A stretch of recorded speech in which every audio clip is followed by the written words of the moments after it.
Bismillahirrahmanirrahim. Assalamualaikum warahmatullahi wabarakatuh. Warahmatullahi wabarakatuh. Kita akan memulai serangkaian kajian berseri mengenai paradigma integrasi, khususnya yang akan menjadi pilihan paradigma dan perspektif UMY, perspektif keilmuan UMY. Hari ini di kajian perdana kita akan mulai diskusi tentang latar belakang atau background. Jadi integrasi adalah first and foremost proyek epistemik, proyek keilmuan. Jadi sebagai satu al-masyru' al-thaqafi, al-masyru' al-ilmi atau proyek keilmuan, dia harus berpijak pada muntolak, pada pijakan yang solid. Jadi harus jelas apa latar belakangnya gitu. Kenapa kita melakukan ini? Jadi latar belakang yang akan kita bahas itu menjelaskan tentang kenapa kita memulai proyek ini, apa concern yang ada dalam pikiran kita, gitu. Apa masalah yang kita identifikasi dan ingin kita selesaikan. Kalau kita membaca proyek-proyek keilmuan, baik yang sifatnya integrasi, isu integrasi atau isu-isu lain, pasti selalu dimulai dari narasi mengenai apa sih yang menjadi krisis, menjadi isu yang ingin kita selesaikan gitu.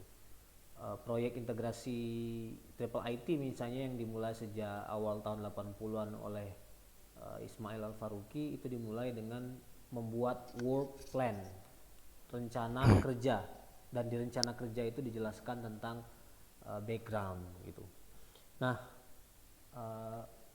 ada 3 latar belakang yang mendorong kita untuk memulai proyek ini, khususnya di lingkungan Sivitas Akademika UMY.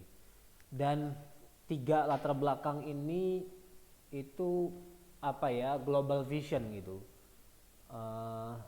suatu observasi dalam lingkup global.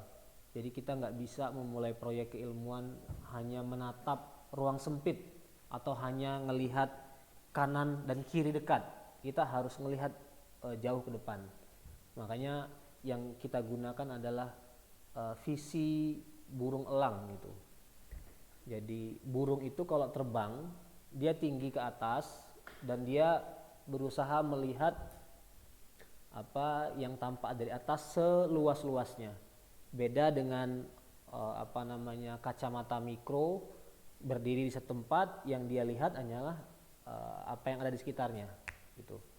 Nah, jadi ada 3 hal. Yang pertama adalah krisis epistemik di tengah masyarakat muslim. Jadi ini isunya adalah isu pemikiran. Nah, yang kedua adalah krisis empirik. Masalah-masalah real, aktual yang dihadapi masyarakat global dan masyarakat muslim ada di dalamnya. Dan yang ketiga adalah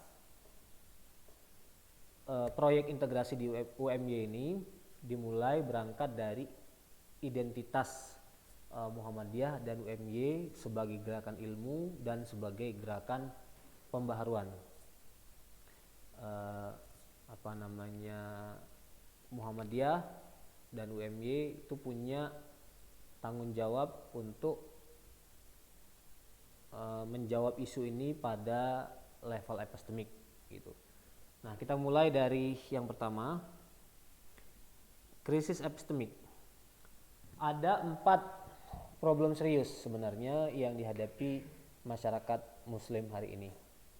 Dan kalau kita sebut masyarakat muslim, institusi bernama lembaga pendidikan ada di dalamnya.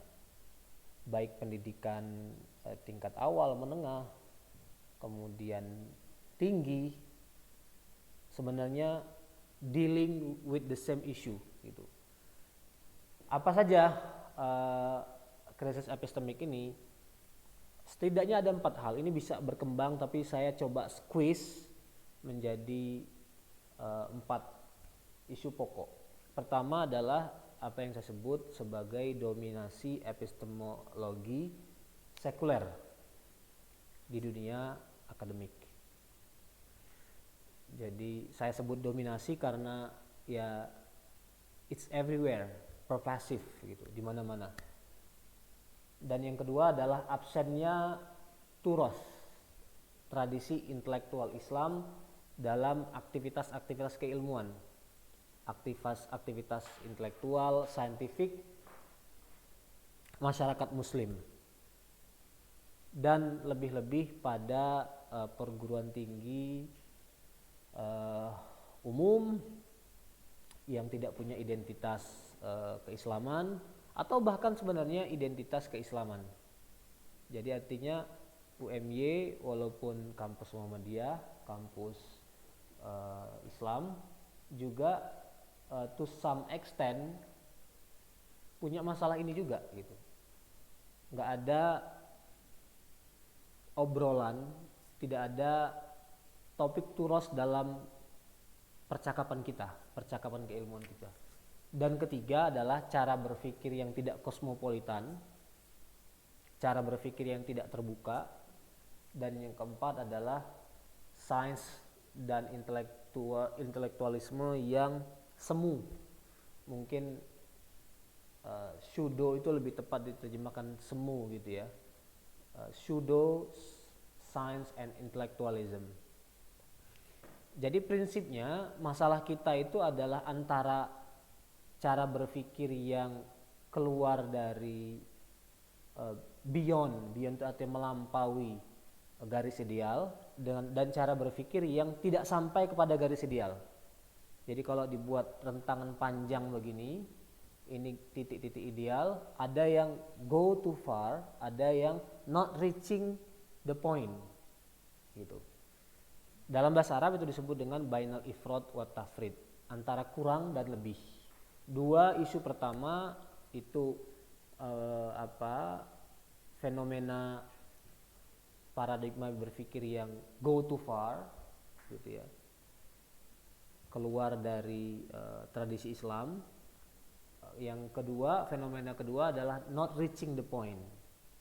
Jadi poin ketiga dan keempat itu adalah kekurangan pada sudut yang lain. Oke, kita mulai satu persatu. Nah, dominasi epistemologi sekuler Barat. Again, ini ada di mana-mana, tetapi universitas atau perguruan tinggi adalah tempat paling mudah untuk melihat fenomena ini. Jadi cara berpikir atau kriteria kebenaran sumber ilmu pengetahuan yang kita pakai dalam aktivitas akademik itu tidak benar-benar Islami gitu. Kalau mau lebih jujur lagi, sebenarnya ya istilah yang saya gunakan di situ adalah lebih banyak dominasi sekuler epistemologi gitu. Nah, epistemologi sekuler itu dicirikan oleh dua hal. Yang pertama adalah dunia pendidikan yang mengabaikan nilai-nilai metafisika, nilai-nilai ketuhanan. Jadi semangat dunia pendidikan itu lebih banyak semangat non metafisik. Jadi nilai-nilai itu berporos pada materialisme. Ini sebenarnya gejala di dunia barat. Gejala di dunia barat, tetapi dunia barat itu selalu satu fenomena yang terjadi di dunia barat pasti akan mengalami efek trickle down gitu, trickle down effect pasti akan menyebar menjadi fenomena global. Universitas-universitas di barat yaitu mengabaikan dimensi metafisika itu. Jadi sekolah itu bukan soal menjadi religius gitu. Sekolah itu soal ya sekedar mencari prestis, sekedar untuk mencapai tahapan tertentu untuk sejahtera secara ekonomi.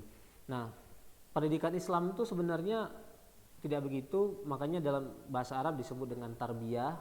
Tarbiyah itu rob, pendidikan itu berporos pada konsep Tuhan, takdib berporos pada konsep adab. Gitu. Kemudian ada cara pandang yang narsistik. Ini fondasi kedua dari epistemologi sekuler. Itu cara pandang yang melihat bahwa poros alam semesta itu adalah manusia. Jadi seolah-olah entitas paling penting dalam kehidupan kita itu adalah kita sendiri. Di mana kelirunya cara pandang kayak gini? Gimana? Iya, oke. Jadi cara pandang yang bersifat revolve around human being. Nah, banyak orang belakangan ini justru membawa kita ke arah itu gitu. Saya memandang nggak gitu. Justru kehidupan manusia itu berporos pada konsep Tuhan, Rob. Kita itu bukan pusat alam semesta. Nah, tapi sayangnya teologi yang berpusat pada Tuhan itu suka dikritik, dianggap tidak membumi. Akhirnya sekarang dikembangkan teologi berbasis manusia. Itu gejala-gejala narsisme itu gak gitu. Gejala-gejala narsisme itu seperti itu maksud saya.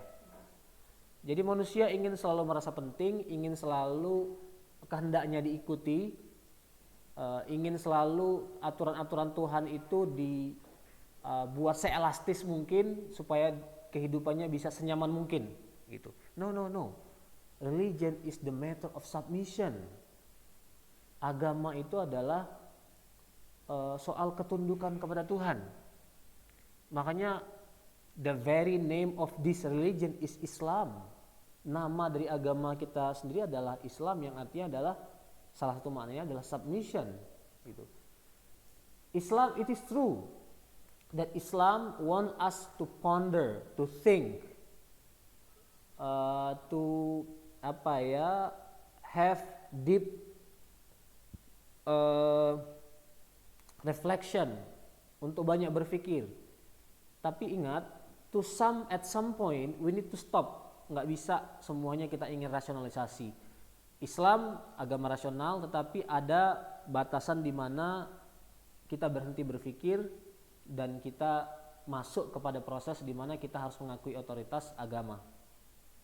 Jadi nggak bisa semuanya ingin kita rasionalisasi dan kemudian ingin kita rubah sekehendak hati kita. Nah, nanti akan saya sebut bahwa gejala hari ini itu adalah manusia ingin meruntuhkan apa saja yang sebelumnya sudah menjadi mapan. Gitu. Itu filsafat postmodernisme. Nanti akan saya ceritakan di belakang. Jadi ada pandangan narsistik tentang manusia sehingga di next slide kita melihat bahwa cara berpikir masyarakat modern hari ini yang dimulai gejalanya dari masyarakat barat itu menegasikan wahyu, revelation sebagai sumber etika dan sumber pengetahuan. Jadi kalau kita bicara sumber pengetahuan umumnya dibatasi pada empirisme, pada rasionalisme. Nah, peran wahyu hampir mengalami kebangkrutan gitu. Fenomena itu tentu saja tidak separah itu di dunia Islam, tapi ingat masyarakat dunia hari ini selalu terikat, maksud saya interconnected. Apa yang terjadi di dunia barat bukan hanya bisa, sedang mempengaruhi kita gitu. Saya tidak bisa memberi penilaian lebih jauh, tetapi saya penasaran sebenarnya pendidikan di UGM itu sejauh mana sih mempertimbangkan wahyu, revelation sebagai sumber etika, sumber pengetahuan gitu. Sejauh mana orang bisa leluasa misalnya berbicara perspektif Islami, perspektif etika Quran dalam disiplin ilmu tertentu gitu. Dalam bidang yang saya tekuni, bidang ilmu hubungan internasional, ada banyak teori-teori pokok, ada bahkan yang berkembang hari ini sebagai kritik dari teori-teori mainstream, teori postkolonialisme, feminisme, green theory, teori hijau. Yang absen adalah satu teori atau satu paradigma Islam. Nah, itu satu keabsurdan. Jadi semua diberi tempat, semua dianggap sebagai satu sudut pandang, tapi Islam tidak pernah mendapatkan tempat yang semestinya. Itu keabsurdan karena Islam itu sistem sosial, politik berjalan selama 14 abad dan sistem pengetahuan. Di mana sistem pengetahuannya? Lihat aja nanti kitab-kitab Turos yang jumlahnya limitless gitu. Jadi satu keabsurdan, satu ironi kalau orang mengabaikan Islam sebagai sistem etika, sistem pengetahuan gitu. Oke. Nah, jadi kita bisa menyaksikan adanya sekularisasi dalam dunia pendidikan sebenarnya. Kita bisa melihat sebelumnya dulu. Fenomena split sebelumnya lagi antara ilmu dan iman. Jadi menjadi religius itu, menjadi akademisi, menjadi ilmuwan itu tidak secara otomatis berhubungan dengan tugas yang lain, yaitu menjadi religius. Jadi orang bisa aja se-scientific mungkin, seproduktif mungkin dia memproduksi pengetahuan, tapi bisa sekuler, bisa tidak religius, atau bahkan bisa menjadi ateisme sekalian gitu. Ini Richard Dawkins. Richard Dawkins ini tokoh puncak hari ini dalam gerakan yang disebut dengan ateisme baru, New Atheism. Dia menulis banyak buku-buku penting, yang paling populer misalnya Delusion of God, delusi Tuhan, dan ini dia bicara tentang modern science writing, penulisan sains modern. Jadi ada satu paradigma yang dikembangkan oleh kelompok ateis yang disebut dengan scientism.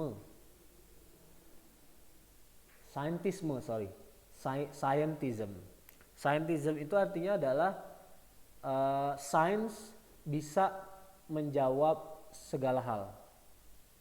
Jadi untuk bicara tentang alam semesta, sains bisa memberikan jawabannya. Bahkan sains bisa mengganti peran agama, peran Tuhan, peran khobar dalam menjawab isu-isu mengenai misalnya kosmologi, asal-usul alam semesta misalnya. Jadi sebegitu arogannya manusia gitu, manusia modern, sehingga ketika mereka sampai pada satu titik tertentu, mereka mengabaikan agama, dan agama itu dianggap sudah nggak laku lagi, sudah dianggap usang gitu. Nah, fenomena ini terus berkembang di dunia barat hari ini. New Atheism itu mengalami peningkatan pengikut, jadi bertambah terus pengikutnya. Jadi ada fenomena split antara iman dan ilmu. Yang kedua, fenomena split antara ilmu dan etika. Jadi ilmu itu tidak dianggap berhubungan dengan akhlak. Jadi itu dua kategori terpisah. Dan itu dunia sains hari ini begitu. Bahkan sebenarnya bukan hanya pada bidang hard science, pada bidang sosial humaniora juga perspektif manusia begitu.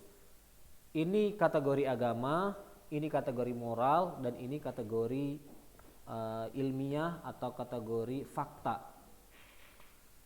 Dalam perspektif masyarakat barat, terutama ahli-ahli hukum, ada yang disebut dengan apa yang semestinya itu artinya nilai-nilai moral, nilai-nilai agama, dengan apa yang terjadi. Nah, the distinction between what ought to be, ought itu kan spellingnya O U G H T English, dengan distinction between ought and is, perbedaan antara yang seharusnya dengan apa yang semestinya gitu. Dan ini menjadi concern para filosof etik, pemikir muslim Thaha Abdurrahman, kemudian W.L.B. Halak di dalam banyak bukunya menyinggung problem ini. Dan sebenarnya para pemikir religius di dunia barat dari latar belakang Katolik, Protestan juga punya concern yang sama. Ada tokoh namanya Charles Taylor, ada tokoh namanya Alasdair MacIntyre gitu. There is a denial of connection between law as it is and law as it ought to be. Ada denial, artinya penolakan hubungan antara hukum sebagaimana mestinya dengan hukum sebagaimana dia terjadi di lapangan. Nah, Al-Quran sebenarnya nggak membedakan antara hukum dengan akhlak. Jadi apa yang menjadi hukum dalam akhlak, dalam Al-Quran itu apa yang juga moral. Paham nggak maksud saya? Jadi setiap hukum-hukum baik dalam Al-Quran dalam hadis itu secara inheren pasti sejalan dengan akhlak. Gitu.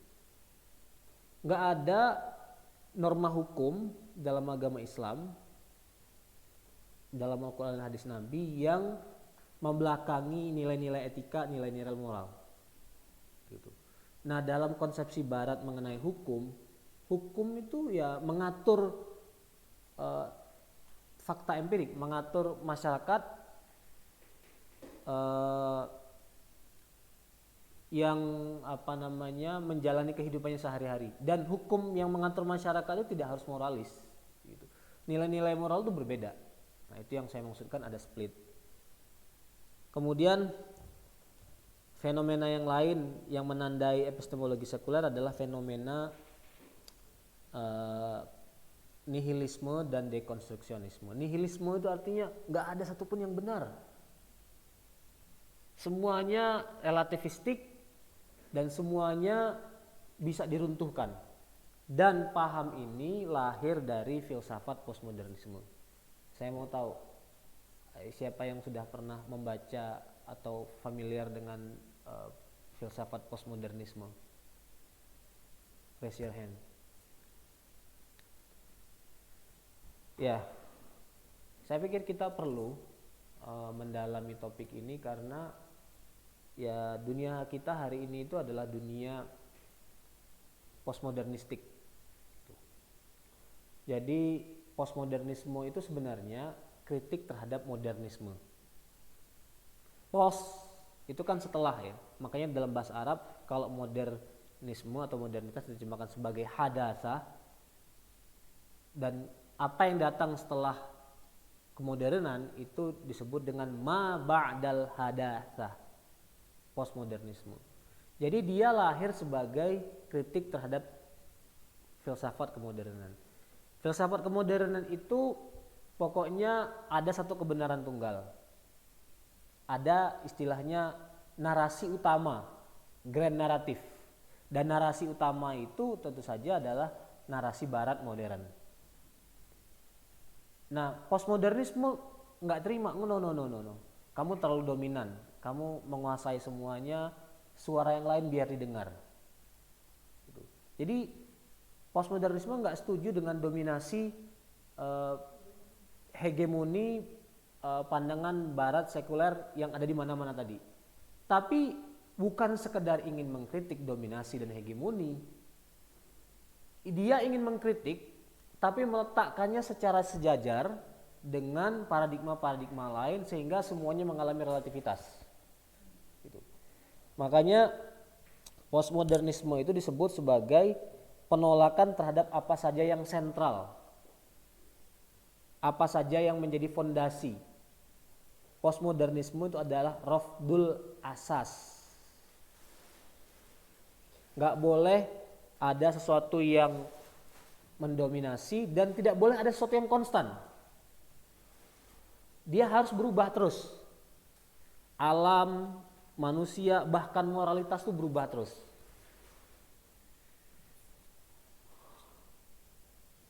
Dan cara pandang kayak gini tentu saja dijejalkan kepada kita hari ini. Dijejalkan kepada kita hari ini melalui ya proyek sekularisasi dunia Islam sebenarnya.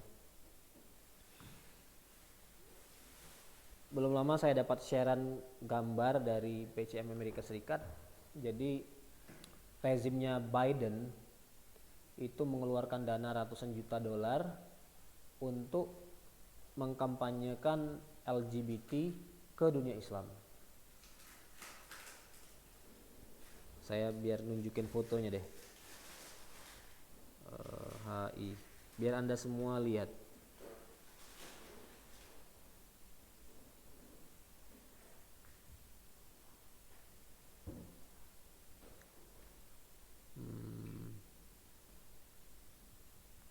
Komentar salah satu dosen HI UMY menjijikkan.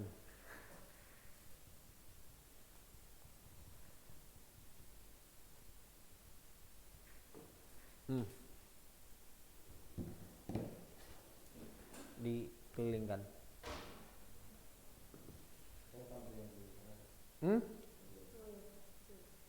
Oh, saya kirim ke grup biar kamu tampilkan.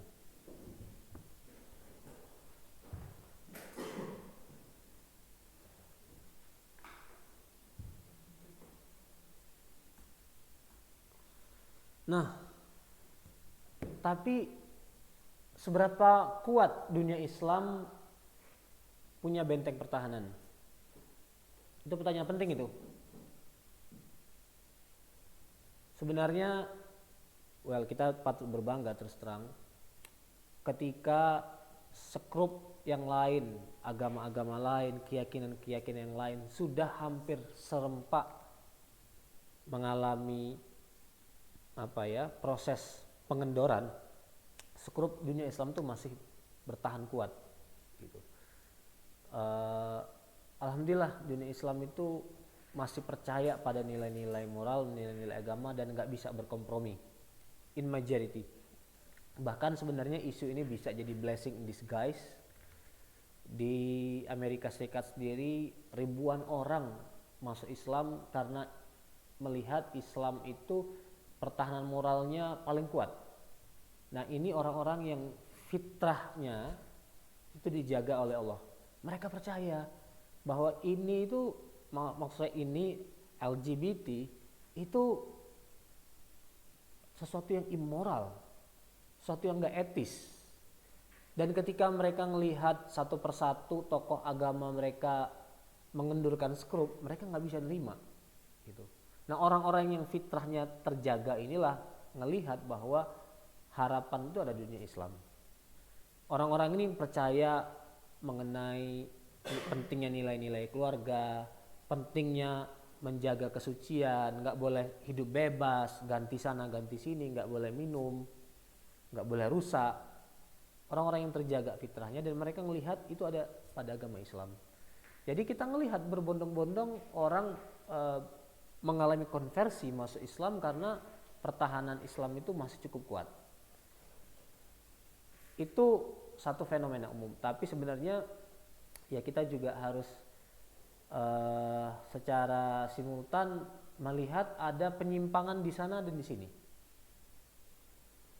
Di Akademi Amerika sendiri ada satu muslim kulit putih pindahan konversi menulis disertasi namanya Scott Kugel.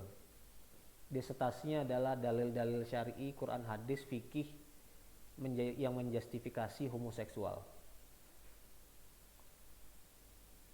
He himself is a gay. Dia sendiri adalah orang yang gay. Nah, makanya saya bilang itu agama itu the matter of submission. Agama itu bukan sekedar menurunkan hawa nafsu manusia. Kalau mau apa namanya sekedar mencari dalil, apapun bisa dicari dalilnya, bisa dibelokkan, yuharifunal kalima amma wadi'ihi gitu. Tapi coba lihat, ada nggak dalam sejarah intelektual Islam pemikir Muslim yang pernah menjustifikasi homoseksual? Nggak ada.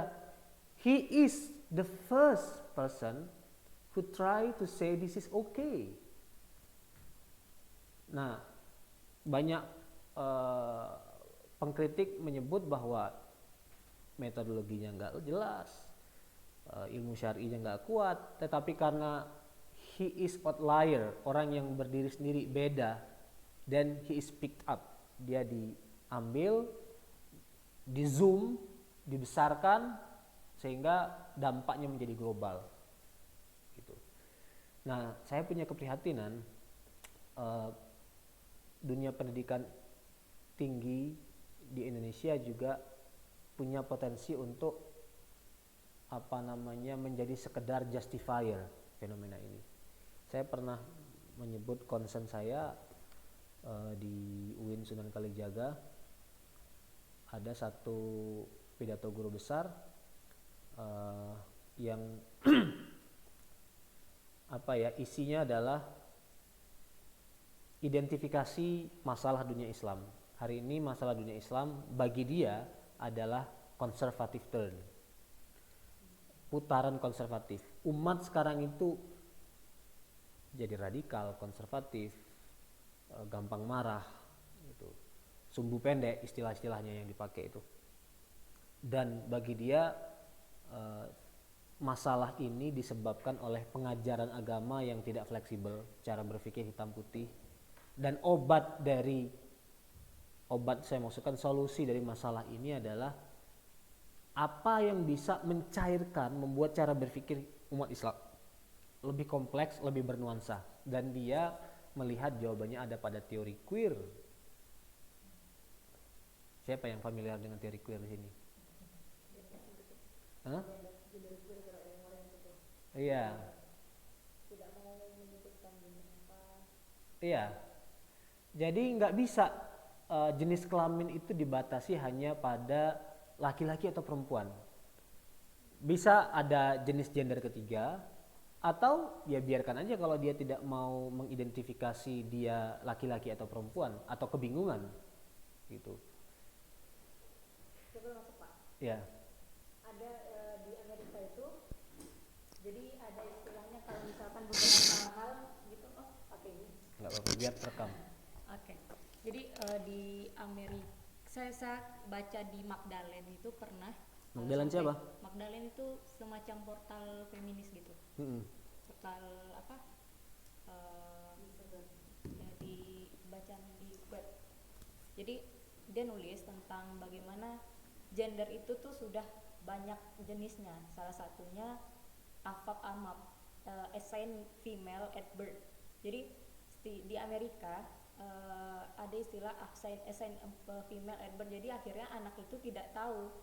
Jadi akhirnya gimana ya? Membebaskan si anak untuk selama ini kan kita memfitrahkan orang laki-laki dan perempuan itu dari dia lahir. Misalkan dia punya vagina, punya penis, akhirnya dia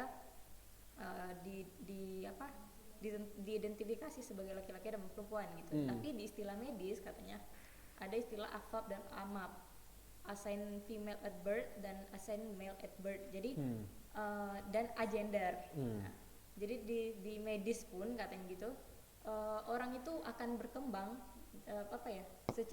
secara look dia tidak akan sama dengan laki-laki dan perempuan, tapi mereka membebaskan si anak itu untuk menentukan jati diri istilahnya, maksudnya jati dirinya melalui asosiasi sosialnya, lingkungannya. Akhirnya mungkin itulah yang menjadi dasar kenapa orang-orang itu banyak queer dan lain-lain sebagainya gitu sih Pak. Nangkap maksudnya? Iya. Artinya identifikasi jenis kelaminnya itu di kemudian hari setelah dia dewasa. Ya, tapi saya beberapa tanya. Dan dijustifikasi dengan data medis. Betul. Well, baik dunia medis atau teori-teori sosial itu sesuatu yang bisa dikonstruksi, dibentuk, direkayasa untuk menjustifikasi keinginan manusia gitu. Itu yang saya sebut tadi, bahwa hawa nafsu manusia itu banyak dan bisa sangat liar, dan agama itu fungsinya adalah mengontrol hawa nafsu manusia gitu. Jadi submit to our religion, nggak bisa. Kalau orang, maaf ya, punya orientasi seksual yang menyimpang, dia sebagai laki-laki, dia suka laki-laki, tidak berdosa kalau itu hanya ada dalam pikirannya, tidak berdosa kalau hanya dalam hatinya. Tapi ketika dia sudah menerjemahkan keinginannya itu menjadi aksi, mengutarakannya, melakukannya, itu yang menjadi dosa. Sama, laki-laki suka perempuan juga kalau cuma dalam pikiran ya nggak akan jadi gitu. Perempuan suka laki-laki juga nggak akan jadi kalau cuma dalam pikiran gitu. Jadi begitu. Islam ya mentolerir kalau ada potensi-potensi itu, tetapi maksud mentolerir itu artinya it's not a sin, but you need to be aware it is not right. Itu nggak benar. Agama itu adalah the matter of we follow the will of Allah, keinginan Allah gitu. Nah, itu yang menjadi keprihatinan kita, bahwa ada keinginan integrasi pada sebagian pemikir muslim, mengajak kita berpikir canggih, kosmopolitan, mengutip sana mengutip sini, tapi dampak moralnya terlalu jauh gitu. Jadi dampaknya adalah nilai-nilai moral kita jadi porak-poranda, dan itu yang saya sebut slide selanjutnya, bahwa pemikir muslim itu sebenarnya terlalu jauh menyerap kosmologi barat. Saya nanti akan bicara bahwa dunia Islam itu bukan, cara berpikir Islami itu enggak tertutup. Siapa yang bilang bahwa kita anti dunia barat? Siapa yang bilang bahwa kita enggak perlu baca bahasa Inggris? No, but we need to know the border. Gitu. Nah, apa yang terjadi adalah fenomena submisif gitu. Tunduk pada kosmologi barat. Dan again, sebenarnya apa yang terjadi sekarang ini bukan sesuatu yang baru, semuanya pernah ada presiden di masa lalu.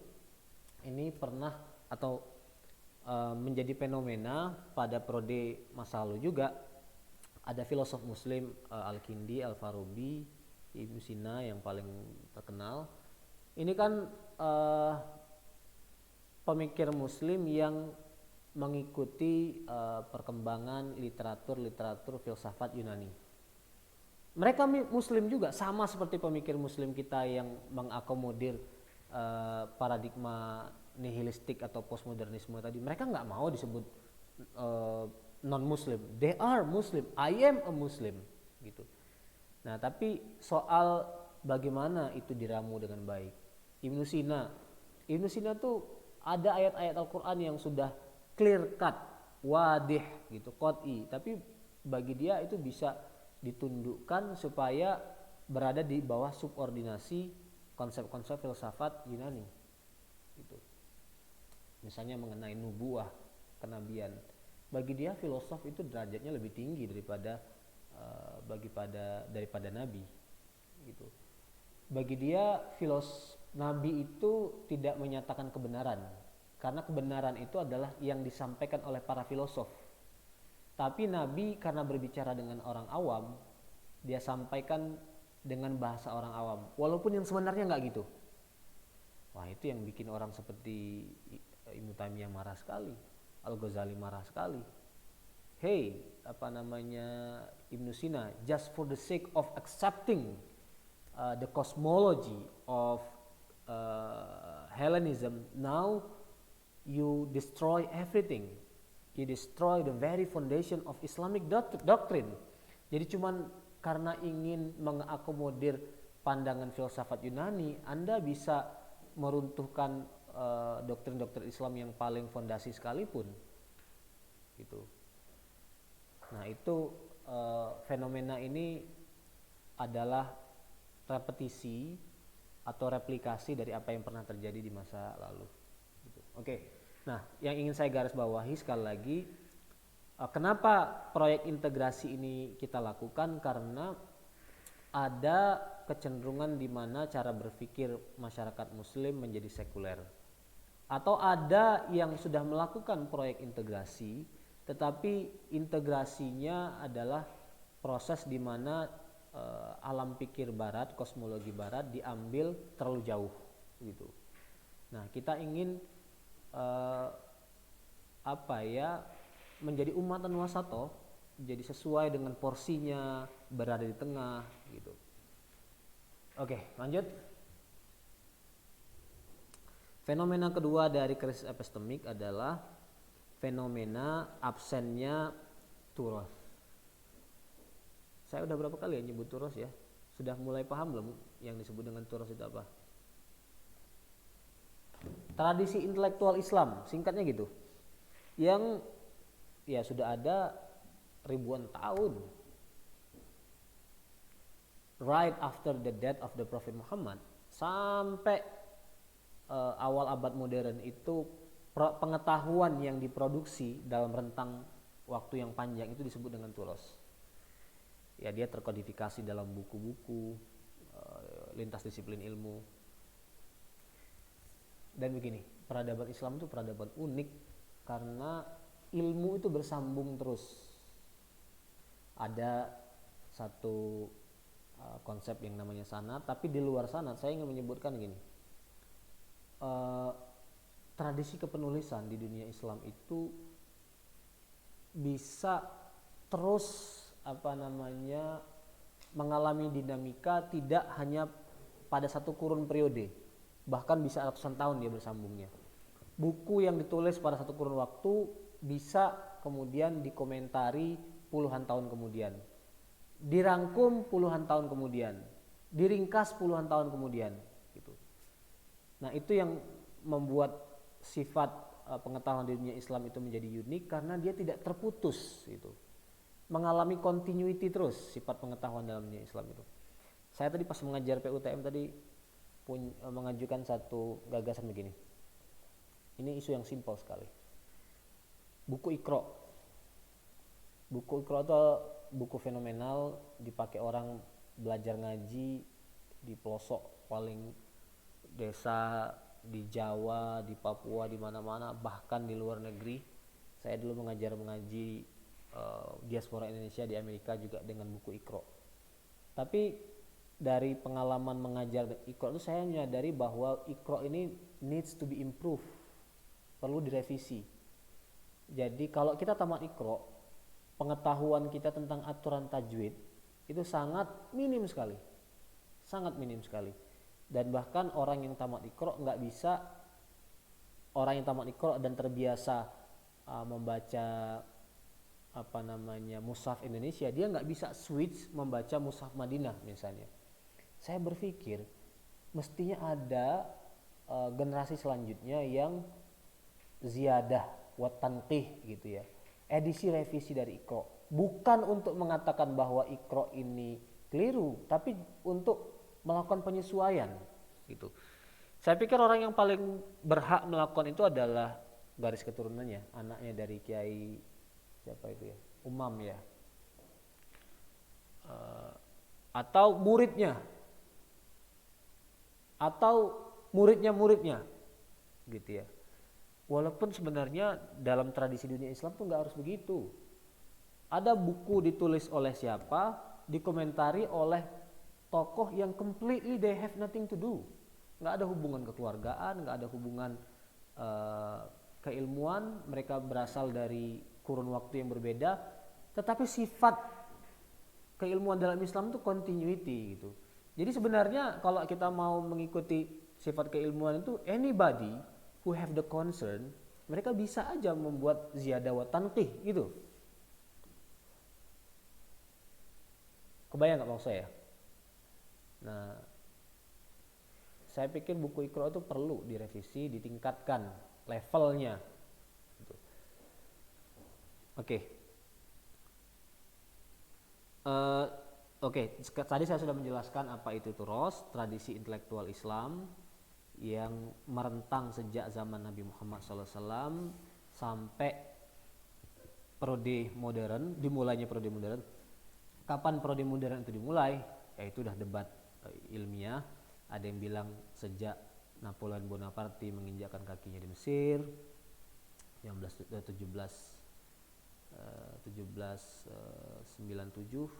if I'm not mistaken. Ada yang bilang sejak perjanjian Westphalia. Ada yang bilang sejak di dunia Islam misalnya sejak Muhammad Ali mengakukan importasi sistem pendidikan barat misalnya, atau ada yang bilang sejak the Ottoman melakukan pembaharuan tanzimat, pembaharuan sistem perundang-undangan. Jadi itu kapan periode modern dimulai di dunia barat dan selanjutnya di dunia Islam itu satu perdebatan, tapi secara umum turos adalah karya intelektual yang lahir sebelum zaman modern.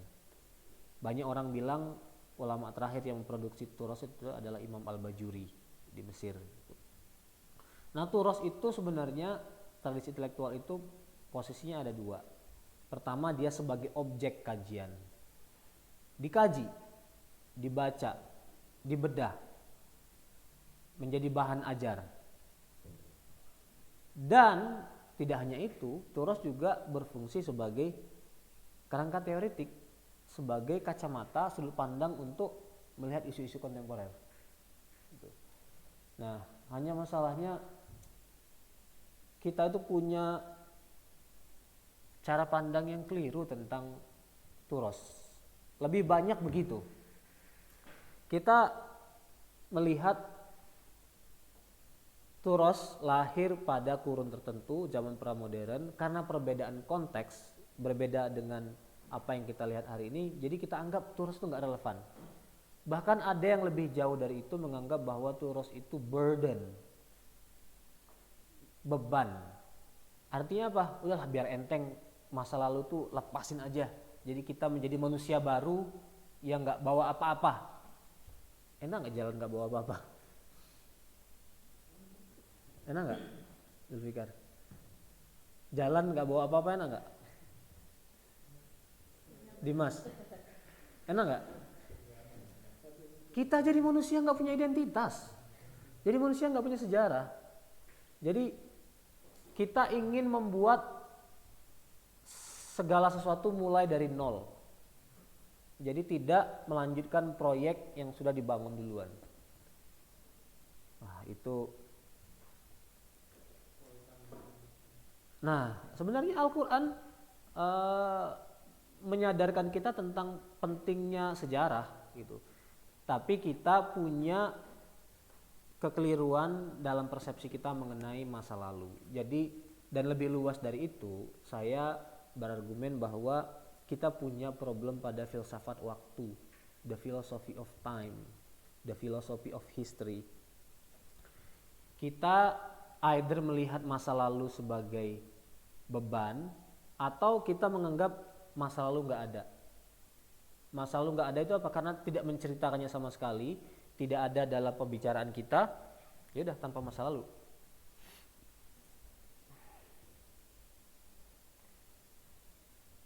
Dan istilah yang dipakai oleh para pemikir postkolonialisme untuk menyebut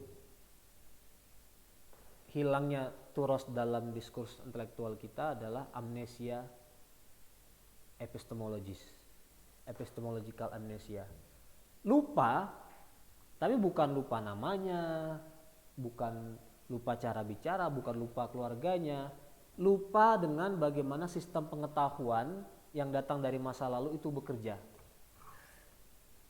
Coba itu write it down, istilahnya amnesia epistemologis, epistemological amnesia. Ditandai dengan memori manusia terputus dari masa lalu. Itu mengerikan sekali. Saya pikir udah berulang-ulang menyebutnya bahwa manusia itu layak disebut manusia karena dua hal. karena kita punya ingatan tentang masa lalu. Satu lagi apa? Punya visi tentang masa depan. Jadi bisa ngelihat ke belakang dan bisa ngelihat ke depan. Nah, masalahnya hari ini adalah we lack both. We don't have both. Kita nggak punya masa lalu dan nggak punya juga visi ke depan. Yang kita rekayasa, kita buat sendiri. Visi kita itu adalah visi orang lain yang kita pakai. Gitu. Again, kita hubungkan dengan isu integrasi. Ini krisis epistemik dan ini masalah yang ingin kita akhiri, yang ingin kita selesaikan dengan proyek integrasi. Karena fenomena ini ada dalam dunia pendidikan. Diskursus kita nggak pernah tersambung dengan masa lalu. Saya mengutip kalimat dari Ahmad Dalal, terus next PowerPoint. Ahmad Dalal ini dia sebenarnya orang Libanon, tapi sebagai intelektual dia besar dan berkarir di Amerika Serikat. Turas Islam itu sangat kaya. Science in medieval Muslim societies was practiced on a scale unprecedented in earlier or even contemporary human history. Sains dalam sejarah peradaban Islam itu dipraktekkan dalam skala yang tidak pernah terjadi sebelumnya dalam tradisi peradaban manapun, bahkan peradaban kontemporer kita hari ini. Sains dunia Islam mau dibandingkan dengan peradaban India, Persia, Yunani, Romawi, atau peradaban Barat kontemporer, jauh lebih gemerlap, jauh lebih meriah sains di dalam sejarah peradaban Islam. Bahkan di PowerPoint selanjutnya, next, Dalal mengatakan bahwa manuskrip-manuskrip yang belum diterbitkan, yang memuat catatan-catatan, temuan-temuan, pikiran-pikiran mengenai sains itu jauh lebih banyak dibandingkan yang sudah terbitkan. Makanya di kampus-kampus seperti Al-Azhar gitu ya, orang menulis tesis S2, S3 itu umumnya lebih banyak dianjurkan untuk mentahqiq atau mengedit manuskrip-manuskrip itu sehingga bisa diterbitkan, daripada tematik mengambil judul baru gitu. Tapi masalahnya ya konsennya Al-Azhar adalah ilmu-ilmu syariah. Nah, ilmu-ilmu hard science tadi nggak ada itu yang menggali itu. Kita wawasan kita tentang sains terpaku pada nama-nama yang terus mengalami repetisi itu aja. Taunya kita Al-Biruni, taunya kita Al-Haytham, Al-Khawarizmi, Al-Jabar, Al-Jabar itu nama orang bukan? Al-Jabar itu temuan teori matematika ya. Padahal kata Ahmad Dalal, manuskrip di bidang sains itu jauh lebih melimpah dibandingkan dengan tulisan-tulisan yang sudah ditahqiq dan diterbitkan. Jadi sekali lagi kita tidak menyambungkan diskursus masa lalu dengan diskursus hari ini, sehingga yang terjadi adalah the absence of hybridity. Nah ini hybrid itu artinya apa? Hybrid itu kan campuran kan, penggabungan gitu ya. Jadi diskursus kita nggak integratif. Jadi kalau kita mengajar, diktat kita disusun dari bahan-bahan yang murni bersifat modern, atau bisa jadi bahkan dari bahan-bahan yang ditulis oleh ilmuwan-ilmuwan barat. Saya nggak bisa mengeneralisirnya, tapi pada bidang yang saya ajar, yang saya tekuni, ilmu HI kontemporer yang diajarkan ke mahasiswa, yaitu hanya penerjemahan dari diskursus ilmu HI di dalam di tengah sarjana barat gitu. Itu fenomena di kampus-kampus negeri, dan sayang sekali itu juga fenomena di kampus Islam gitu. Kita harus punya distingsi. Dan absurd kalau kita bilang bahwa Islam itu nggak punya diskursus tentang hubungan internasional. bahkan berdiri sebagai satu disiplin. Usianya jauh lebih tua, artinya sebagai disiplin ilmu dia jauh lebih mapan. Ada tokoh namanya Asy-Syaibani. Asy-Syaibani itu murid dari siapa? Murid dari Abu Hanifah. Dia mengarang buku yang disebut dengan As-Siyar. Jadi Abu Hanifah itu hidup pada abad kedua Hijriah dan Asy-Syaibani pada abad selanjutnya, wafat pada abad selanjutnya. Dia sudah bicara tentang tatanan dunia global. Tentu saja menurut konteks pada masa itu. Dan buku itu terus disyarah oleh para ulama. As-Sarakhsi yang hidup 3 abad kemudian membuat Asy-Syarah li As-Siyar gitu. Dan diterbitkan hari ini menjadi 5 jilid gitu. Jadi diskursus mengenai tatanan dunia itu sudah banyak dibicarakan masyarakat intelektual pada masa lalu yang hari ini nggak pernah kita kutip sama sekali gitu. Padahal sebagai disiplin ilmu dia lebih mapan. Nah, lebih-lebih pada bidang yang lebih umum, misalnya ilmu pemerintahan. Itu concern saya, Departemen Ilmu Pemerintahan di kita itu lebih banyak bicara isu-isu teknis tentang partai politik, tentang sistem pemilu, atau tentang pemerintah daerah. Oke, itu penting, tapi kita harus punya perspektif sejarah juga dong gitu. Terus sebagai materi, sebagai objek yang kita pelajari itu kaya sekali pada bidang ilmu pemerintahan. Ada satu bab namanya babul imamah dalam fikih. Jadi bab kepemimpinan. Ada, bahkan dia berdiri sendiri sebagai satu judul kitab. Seperti siapa namanya, Al-Mawardi menulis Al-Ahkam As-Sultaniyah misalnya, atau Al-Juwaini Ghiyathul Umam, Al-Ghazali misalnya Fadhaih Al-Batiniyah, dan seterusnya, banyak sekali. Tapi itu nggak muncul sama sekali dalam diskurs ilmiah kita. Nah, keinginan kita adalah paradigma integrasi kita itu harus dimulai dari kesadaran sejarah itu, kesadaran sejarah intelektual itu.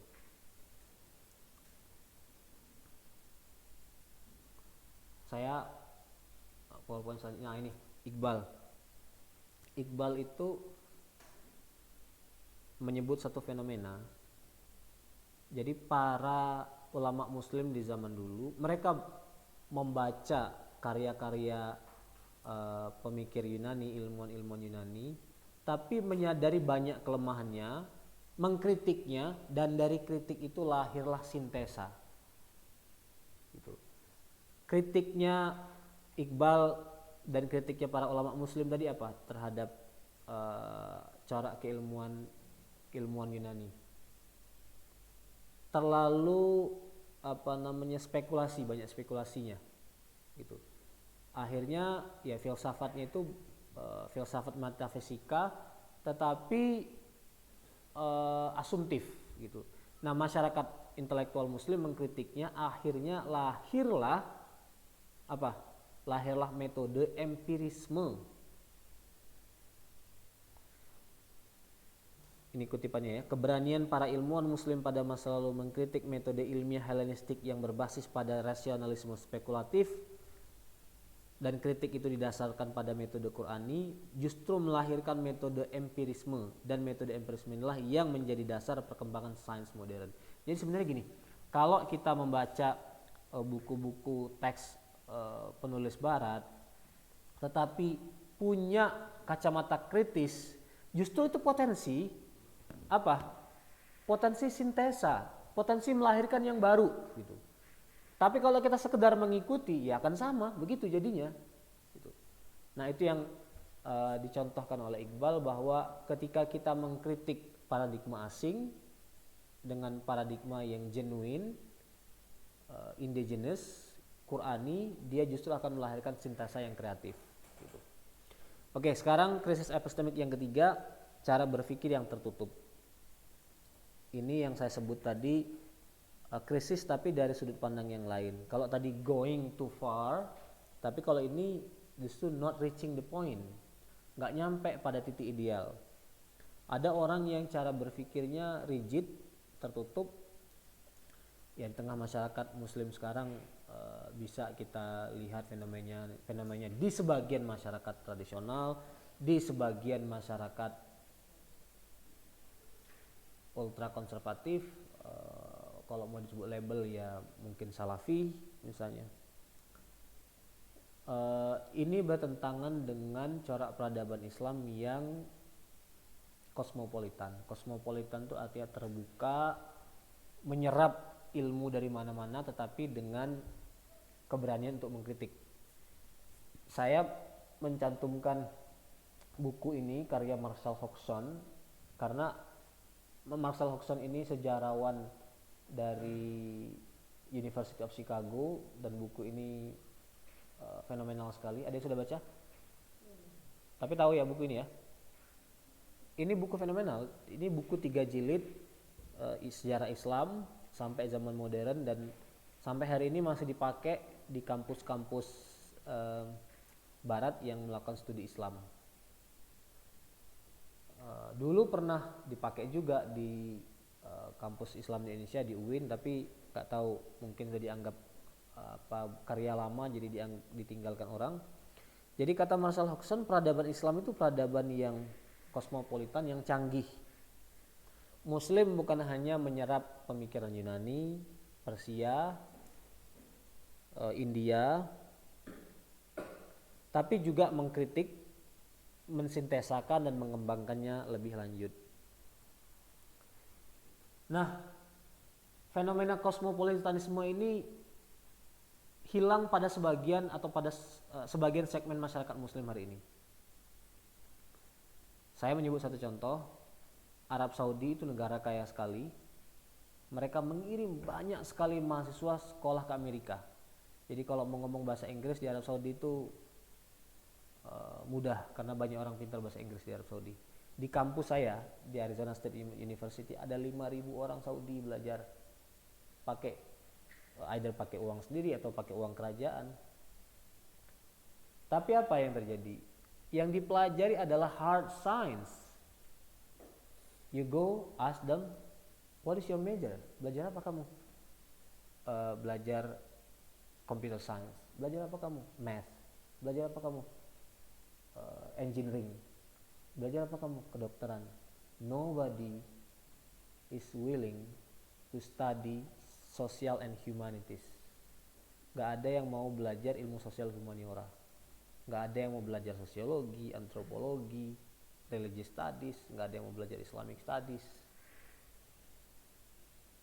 Bahkan diwanti-wanti itu. Saya punya teman orang Saudi, satu orang. Tapi memang dia belajar Islamic studies di Harvard Seminary. Dia hafidh. Bapaknya tampaknya cukup terbuka, anaknya disuruh belajar Islam di Amerika. Tapi dia nggak bisa dapat beasiswa dari pemerintah, dari kerajaan Arab Saudi. Jadi itu sesuatu yang ditanggung sendiri. Gitu.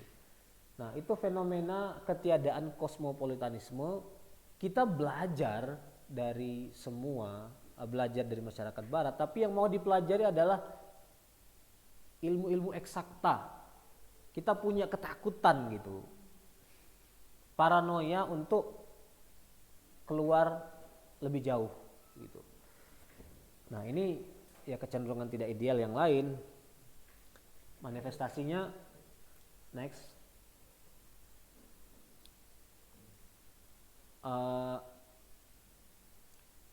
Pengajaran filsafat itu absen dari dunia Islam.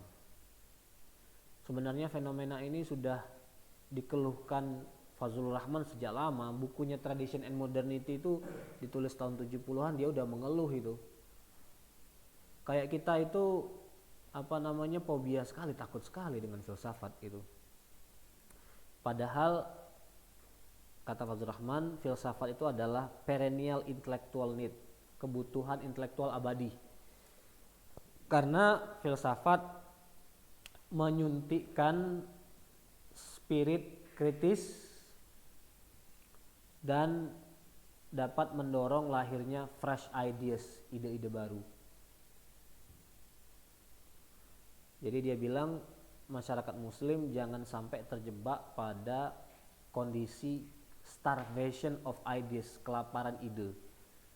Nah, sejauh mana Muhammadiyah kira-kira fit dengan gambaran ini? Well, kalau kita lihat bidang-bidang studi di Muhammadiyah itu ya banyak bidang-bidang yang praktikal. Kalaupun ada FAI, Fakultas Agama Islam, itu juga jurusan-jurusan yang ditawarkan adalah yang berorientasi praktis. Benar nggak? Ekonomi Islam, kemudian dakwah, gitu ya, pendidikan. Yang berorientasi historis tuh nggak ada. Jadi mencari ahli peradaban Islam misalnya di kampus Muhammadiyah nggak ada, apalagi yang spekulasi. Spekulasi itu nggak selamanya buruk loh. Spekulasi bisa berjalan beriringan dengan wahyu, nalar wahyu. Itu bisa menjadi sintesa yang sangat baik gitu. Nah itu nggak ada gitu. Dan kita perlu belajar dari orang-orang Katolik itu, orang-orang Katolik, orang Kristen. Mereka tuh sadar bahwa membuka jurusan filsafat itu tidak akan laku. Tapi harus ada jurusan itu. Walaupun mahasiswa cuma 5, 10 harus ada. Karena harus ada yang menulis. Berpikir abstrak, berpikir global. Sejarah, ada nggak jurusan sejarah di Muhammadiyah? Nggak ada. Gitu. Nah, jadi kita mengalami problem tidak cukup kosmopolitan cara berpikir kita. Gitu. Ini juga perlu kita selesaikan melalui proyek integrasi yang akan kita susun ini. Nah, fenomena yang pertama tadi hilangnya tradisi pengajar filsafat, yang kedua repetisi, terus selanjutnya saya menyebutnya replikasi, lewatin aja itu, replikasi epistemik. Jadi pengajaran Islam di lembaga pendidikan Islam hanya sekedar merepetisi materi-materi klasik tanpa ada usaha untuk melihatnya dalam konteks yang baru. Gitu. Al-Azhar sendiri pernah dikritik oleh Fazlur Rahman sebagai museum untuk barang-barang abad pertengahan. Agak sarkastik, saya nggak ada masalah dengan kritik itu. Saya terus terang nggak ada masalah. Jadi materinya itu nggak move on gitu loh. Materinya itu tidak cukup kontekstual. Nah, itulah kecacatan berpikir yang tidak integratif. Tradisionalisme berdiri sendiri, tidak bersintesa dengan kemodernan. Kritik kita kepada yang pertama tadi adalah terlalu modern dan melepaskan tradisionalisme. Kritik kita kepada kelompok ini adalah terlalu berpegang pada tradisionalisme dan melepaskan kemodernan. Makanya yang baik itu adalah ketika kita punya kemampuan mengintegrasikan keduanya. Gitu. Dan manifestasi yang paling jauh adalah ada orang yang punya ketakutan berlebihan kepada kemodernan. Jadi menganggap bahwa dunia apapun yang dibaca dari dunia barat itu bisa merusak iman. Ada orang yang nggak mau belajar bahasa Inggris, ada yang menganggap belajar bahasa Inggris itu kafir misalnya. Pada masanya PUTM juga pernah begitu. Tahu kan kamu? Pada masanya pengajaran bahasa Inggris itu memperjuangkan, itu sulit sekali. Ini bahasa apa? Tapi alhamdulillah diterima walaupun baru berdiri sebagai mata kuliah belajar grammar gitu. Nah, baru tahun ini bahasa Inggris digunakan sebagai pengantar untuk mata kuliah tafsir.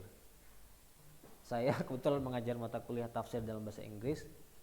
Mahasiswa sempat skeptis, tafsir kok bahasa Inggris gitu. Tafsir itu apa? Bahasa Arab, kitab kuning gitu. Oh, tapi kalau Anda belajar bahasa Inggris, Anda belajar banyak. Anda belajar konten tafsirnya, Anda belajar isu-isu modern, fenomena-fenomena modern, di samping Anda belajar bahasa Inggris sendiri gitu. Jadi ada segmen tertentu dari masyarakat Islam, termasuk juga segmen dari masyarakat Muhammadiyah yang mengurung diri seperti bubble. Bubble itu apa? Gelembung gitu. Nggak mau mereka meluas. Jadi ada ketakutan ancaman dari luar gitu. Nah, Fazlur Rahman pernah mengkritik pendidikan tradisional itu yang tidak berintegrasi tadi, mengurung pikiran dan jiwa murid ke dalam sangkar, dia bilang, dan tidak up to date, ignoran untuk masalah-masalah aktual. Oke, fenomena yang keempat, krisis epistemik, ada yang disebut dengan pseudo science dan pseudo intellectualism. Ini bisa dijumpai pada sebagian pemikir Muslim yang mendekati Al-Quran untuk melihat Al-Quran sebagai sumber pengetahuan ilmiah gitu. Terutama ini ada satu genre yang disebut dengan tafsir ilmi atau i'jaz ilmi, untuk menunjukkan bahwa ayat-ayat Al-Quran itu berkesesuaian dengan sains-sains modern. Ini dimulai sebenarnya sejak Maurice Bucaille, tahu ya Maurice Bucaille ya, tokoh fenomenal nih, orang Prancis. Makanya pseudoscience ini kadang-kadang juga disebut dengan Bucaillisme. Di Mesir ada tokoh namanya Zaglul An-Najjar. Dia orang geologi tapi tulisannya terlalu luas, masa saintis nulis semua hal sih. Dia ingin membuktikan omongan Nabi tentang ini sebenarnya ilmiah, omongan ayat Al-Quran tentang ini sebenarnya ilmiah. Tapi apa yang muncul? Semangat apologetik murni gitu. Jadi cuman ingin membuktikan bahwa Islam itu cukup akademik, tapi tidak ada riset serius. Nah, ada problem ketika riset kita itu punya paradigma seperti itu. Bukan berarti Al-Quran itu harus dilepaskan sebagai sudut pandang ilmiah, enggak. Tapi dari mana pertanyaannya dari mana kita memulainya? Al-Quran mengasah cara atau nalar berpikir yang saintifik, iya. Tapi apakah riset kita hanya sekedar membuktikan sains-sains modern untuk sesuai dengan Al-Quran? Nah, ini yang problematik. Kritik yang ekstensif untuk paradigma ini ada di tulisannya Nidal Qosum. Nidal Qosum itu intelektual serius, dia fisikawan teoritis, kemudian dia juga ahli astronomi. Pak Samsul Anwar yang banyak bicara tentang kalender hijrah global juga suka mengutip Nidal Qosum. Bukunya ini sudah diterjemahkan ke dalam bahasa Indonesia. Saya tuh begini, kepengen Anda tuh punya target, syukur-syukur bisa mingguan, kalau nggak mingguan 2 mingguan tuh paling nggak sebulan sekali selesai satu buku. Coba baca bukunya Nidal Qosum ini, dalam bahasa Inggris Islam Quantum Question. Saya lupa terjemahan bahasa Indonesia, tapi terbitkan oleh Mizan. Bisa nggak Anda selesaikan baca buku ini? Karena sekarang kan nggak terlalu banyak proyek yang Anda kerjakan. Yang sudah berjalan kan menulis FGD, kemudian editing. Nah, supaya kita punya bacaan dan semakin banyak wawasan kita mengenai isu integrasi, coba baca itu.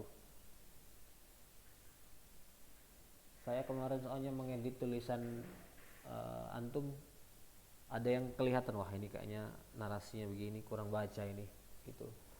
You need to be good reader. You need to read a lot. Syukur-syukur bisa minimal 1 buku 1 minggu.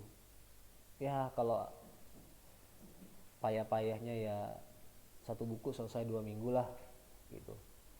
Nah, saya mendorong buku Nidal Qosum ini dibaca. Dia bicara tentang pseudoscience. Tapi saya ingin meluaskan concernnya Qosum, Nidal Qosum. fenomena di pendidikan tinggi kita. Ada nggak fenomena pseudoscience? Ada. Ketika pendidikan kita lebih berorientasi pada jumlah yang banyak dibandingkan dengan kualitas. Coba ya, pasca sarjana, S1, S2, S3, mendorong orang untuk memproduksi jurnal, tapi kadang-kadang dengan cara-cara yang tidak begitu terhormat gitu. Saya against policy yang mendorong mahasiswa menggunakan aplikasi. Ada yang tahu Envivo nggak? Diajarkan nggak? Nah, di S3 UMY diajarkan. Jadi aplikasi itu kalau digunakan bisa membantu kita menulis dengan sangat cepat, karena dia memapping bahan bacaan, tapi pakai algoritma aja. Saya pernah menguji proposal disertasi yang lahir dari Envivo itu.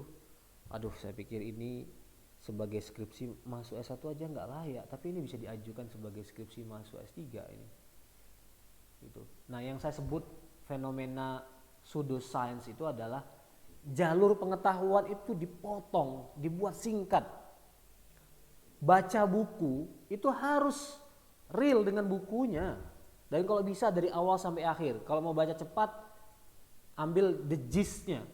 Gist-nya itu apa? Intisarinya. Tapi Anda harus baca buku itu dan belajar mereview buku. Buku saya dekolonisasi itu satu contoh bagaimana cara melakukan memotret buku, mereview buku. Yang dilihat apa sih kalau baca buku itu? Lihat konteksnya, lihat ide pokoknya, lihat siapa pengkritiknya, dibandingkan dengan pikiran yang lain. Nah, proses kognisi itu kayak gitu. Di lembaga pendidikan kita, jalur kognisi itu diputus dengan keberadaan aplikasi-aplikasi ini. Dan lebih mengerikan lagi, hari ini kelahiran ChatGPT. Waduh. Makanya saya memasukkan isu pseudoscience ini, kalau PTM, kalau Muhammadiyah, kalau UMY nggak dealing, nggak menseriusi isu ini, hancur lembaga pendidikan kita.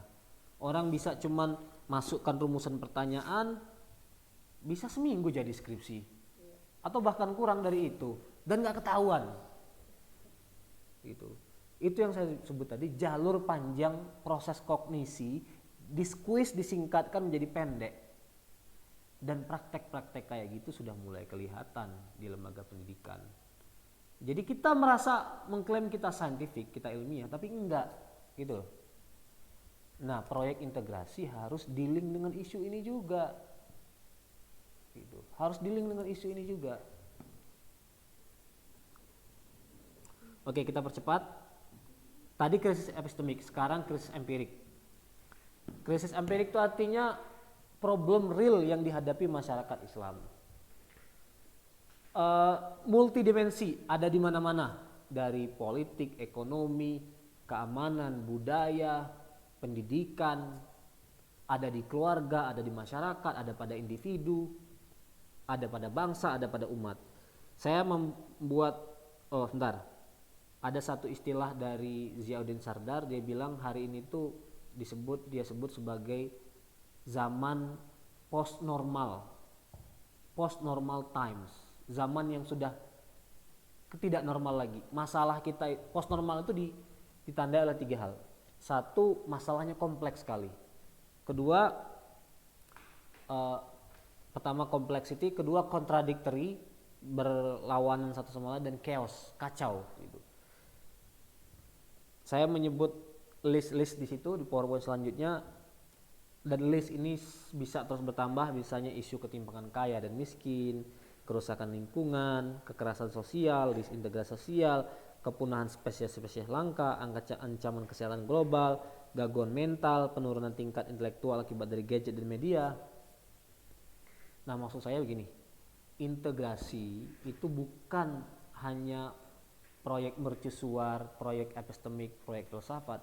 Integrasi itu harus melihat masalah-masalah real yang dihadapi umat manusia hari ini, dan umat Islam ada sebagai bagiannya. Itu satu contoh dia PowerPoint selanjutnya. Terus satu lagi. Oke, kembali sebentar. Satu contoh gambaran bahwa satu masalah yang kelihatannya cuma satu hal tapi sebenarnya kompleks. Masalah kerusakan lingkungan. Kerusakan lingkungan itu masalah yang multidisiplin. Itu ada dimensi antropologi di situ, ada sosiologi, ada agama juga, ada politik, tata kelola pemerintahan, ada tata kelola global. Jadi mustahil kita menyelesaikan satu isu tapi mengisolasi isu itu dari isu-isu yang lebih luas. Nah, itu makanya cara berpikir kita harus integratif. Atau isu yang lain yang lebih dekat dengan kita, masalah kemacetan, mengurai kemacetan atau mengurai kepadatan penduduk, itu isu yang sangat interdisipliner. Mestinya kalau mau menyelesaikan itu semua disiplin ilmu duduk. Nah, pernah nggak misalnya dosen-dosen UMY lintas departemen, lintas prodi duduk bareng untuk membedah satu masalah, dan semua disiplin itu, semua departemen itu memberi kacamata perspektif dari disiplin masing-masing.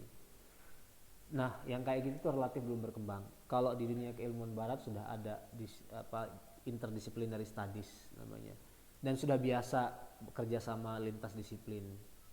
Jadi riset gabungan dari tim yang beragam supaya perspektifnya beragam. Nah, itu juga menjadi tanggung jawab paradigma integrasi yang akan kita kembangkan ke depan. Terakhir, integrasi itu perlu dilakukan karena faktor identitas Muhammadiyah, identitas UMY sebagai gerakan keilmuan dan gerakan pembaharuan. Jadi sebagai gerakan ilmu, masalah-masalah yang kita sebut tadi mau tidak mau harus dimulai dari dicanangkan sebuah konsep keilmuan dulu. Maksud saya begini,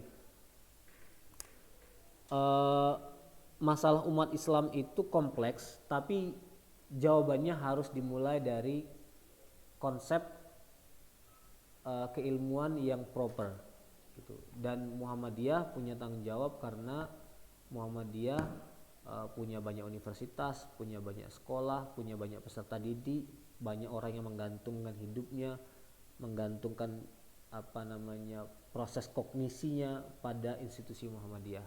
UMY sendiri mahasiswanya 23.000 gitu.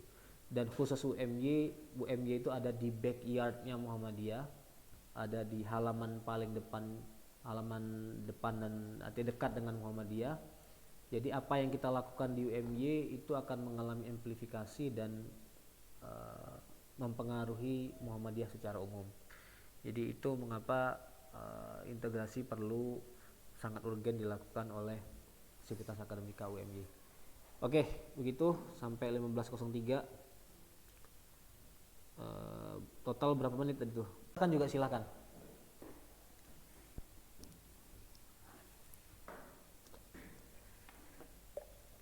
Materi ini akan berdiri sebagai satu bab di dalam buku kita. Minggu depan materinya adalah definisi-definisi konseptual. Yang dimaksudkan dengan integrasi itu apa? Bedanya misalnya dengan istilah internalisasi atau istilah-istilah lain apa. Dan materi selanjutnya adalah tujuan integrasi. Kemudian integrasi dalam rentang sejarah peradaban Islam.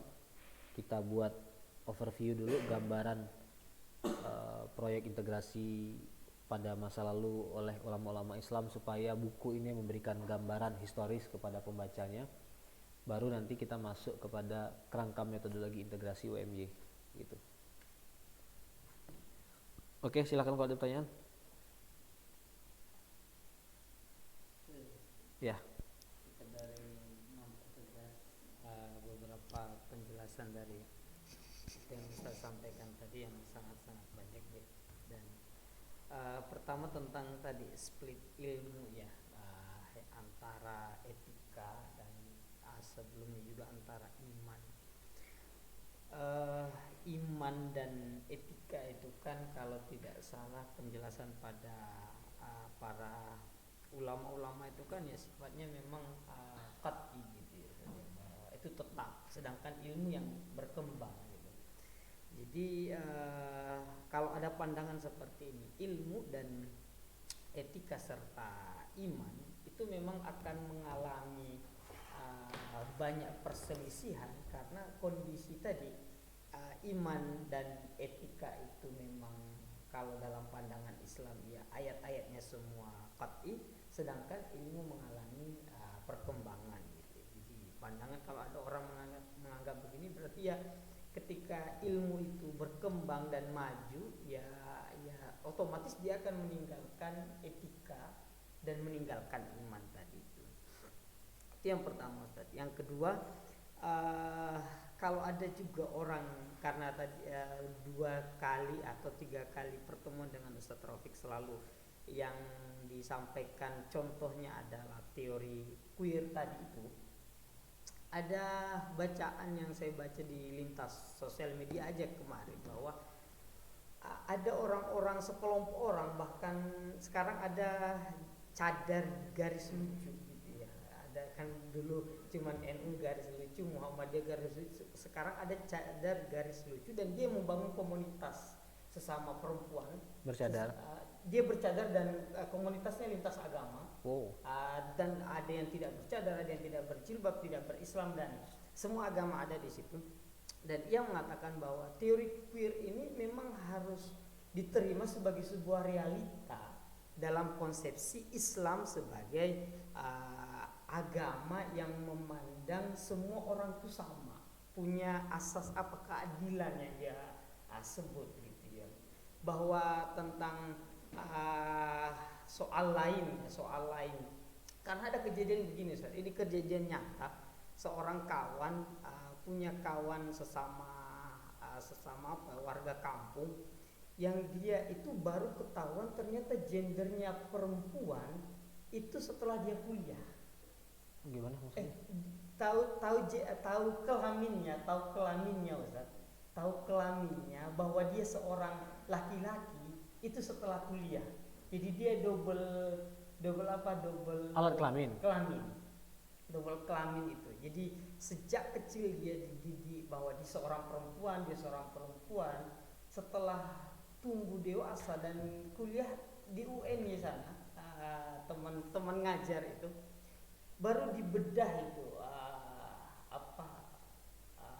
vaginanya itu, dan di dalam di sana ada kelamin laki-laki. Oh. Dan ya pastikan ini karena lingkup sosial kita, antropologi sosial itu, kemudian culture itu yang sejak orang dididik sejak kecil bahwa ini perempuan, ini laki-laki, bedanya ini, ya pada satu masa juga ada persoalan bahwa ya ini berdampak ketika nanti orang tuh butuh asas keadilan tadi. Ada orang yang pengen jadi laki-laki tapi perempuan, atau sebaliknya, atau tidak pengen jadi kedua-duanya, dan Islam harus mengakomodir katanya ini, kata mereka nih, feminis ini saja. Kamu kenal sama anak UNY tadi? Kalau yang orang itu kenal, teman ngajar di NBS Pleret, tapi yang mengkampanyekan itu Bukan, yang punya masalah di kelamin tadi kamu kenal? teman ngajar. Menarik juga ya. Teman ngajar. Yang tahu bahwa dia punya kelamin ganda banyak? Orang-orang tertentu? Orang-orang tertentu mungkin gitu. Tapi di MBS dia tampil sebagai perempuan? Yang menceritakan itu adalah kawan. Oh, kamu nggak lihat langsung, nggak ketemu? Tidak lihat langsung, tapi dia menceritakan bahwa dia punya teman itu, teman kampung malah. Tapi sekarang juga sudah menikah dan tidak bisa sampai hari ini tidak dikaruniai anak. Menikah sebagai apa dia? Laki-laki. Karena setelah besarnya itu ketahuannya sebagai laki-laki. Oke. Itu saja. Jadi kalau ada orang yang punya perspektif itu bahwa queer itu harus diterima karena kesadaran sosial kita dan kesadaran kita sebagai umat beragama bahwa agama itu punya asas keadilan gitu ya. Itu kemudian turos selama ini kan kita menganggap tadi Ustadz menjelaskan bahwa itu adalah sejarah intelektual muslim. Kalau selama ini kan pandangan kita bahwa di PUTN itu ya kitab Turos itu bahasa Arab yang dikarang di masa klasik itu. Tapi tadi kan ada pembatasan bahwa Turos itu hanya sampai pada sebelum zaman modern. Nah, bagaimana pandangan Ustadz kalau ada orang menganggap bahwa ya sudah berarti sesuatu yang sudah berlalu ditinggal saja karena apa semua bisa berjalan itu. Konsep klasik, modern, postmodern itu bisa berjalan, ataukah tiga ini kalau diintegrasikan memunculkan satu paradigma berpikir filsafat baru? Seperti itu Ustaz, mungkin beberapa hal yang tiga hal ini yang coba kita inginkan. Oke. Makasih. Bagus pertanyaan, silahkan nanti yang lain komen. Kalau soal alat kelamin ganda itu bukan hal baru, dalam fikih dibahas. Apa? Khunsa namanya ya. Khunsa. Jadi tinggal kita merujuk aja bagaimana para ulama zaman dulu menangani kasus itu. Dan para ulama modern juga they are wise enough. Mereka sangat bijak mau menerima fakta itu. Tapi yang menjadi concern mereka adalah ketika orang yang tidak punya masalah itu tetapi ingin mengalami transformasi, perubahan identitas. Nah, itu yang nggak boleh. Itu yang nggak boleh. Ya salah kalau melihat itu dari kacamata keadilan. Kalaupun kalau mau disebut dengan kacamata keadilannya siapa yang dipakai? Kacamata keadilannya manusia itu relatif, gitu. Ya justru makanya Imam Asy-Syatibi itu selalu membedakan antara maqasidus syari' dengan maqasidul mukallaf. Tujuan maqasid. Tapi kita itu kalau bicara maqasid lebih banyak maqasidnya manusia, karepnya manusia gitu. Enggak, yang diinginkan para ulama itu adalah kehendak Tuhan. Gitu. Karena kehendak manusia itu banyak banget. Masa agama cuma disuruh nyetempel kehendak manusia? Gitu. Jadi saya kira itulah jawabannya. Fikih itu wise enough gitu. Yang kedua isu apa tadi kamu? Terus split ilmu dan Split ilmu dan etika iman itu. apa problemnya apa tadi kamu? Jadi ilmu kan berkembang, etika dan iman itu kan ya tetap dengan ayat-ayat yang mungkin ya sudah fakihnya itu sudah absolut, sedangkan ilmu itu berkembang. Enggak, begini, ayat itu tidak semua qat'il. Enggak semua ayat-ayat Al-Qur'an tuh muhkam, ada yang mutasyabihat. Ada ayat-ayat Al-Qur'an yang penafsirannya bisa mengalami perkembangan. Dalam dimensi akhlak, dimensi akidah, dia konstan, dia sawabit. Nah, pada isu-isu yang lain dia bisa mengalami perkembangan. Gitu. Jadi sebenarnya nggak ada problem kok ketika kita mempertautkan agama dengan ilmu. Gitu. Apa begitu concern kamu? Iya, maksudnya ya tadi berarti karena etika dan iman itu sudah tadi sawabit, sedangkan ilmu itu mungkin mutagayyirat. Nah, proses mutagayyirat itu kan kemudian ada orang ya sudah etika dan iman itu sudah di persimpangan jalan yang tidak bisa berjalan berkembang sebagaimana ilmu pengetahuan. Ya, makanya dalam hal ini akidah dan akhlak itu sebagai pondasi dari ilmu. Dia tidak dituntut untuk berubah. Maksud dari integrasi iman, akhlak dan ilmu itu adalah setiap aktivitas keilmuan itu harus berpijak pada fondasi iman dan akhlak. Jangan dilepaskan. Yang menjadi kritik kita semua adalah dua hal itu dipisahkan. Sehingga ya menjadi ilmuwan ya tidak harus etis dalam kacamata agama bagi sebagian masyarakat modern hari ini. Gitu. Orang bisa aja menjadi ilmuwan peneliti sangat produktif, tapi dia punya masalah dengan alkoholisme misalnya.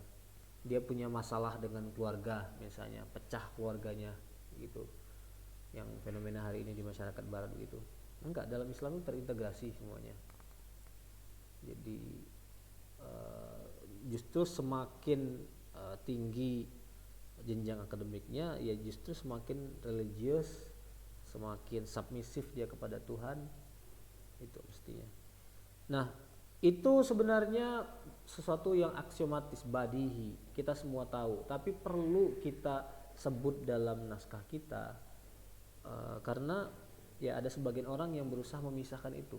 Sebenarnya sudah built in kok, kita semua tahu bahwa dalam Islam itu akhlak atau etika harus bersambung dengan ilmu. Hanya perlu kita afirmasi karena ada kecenderungan dalam masyarakat global yang memisahkan keduanya. Gitu.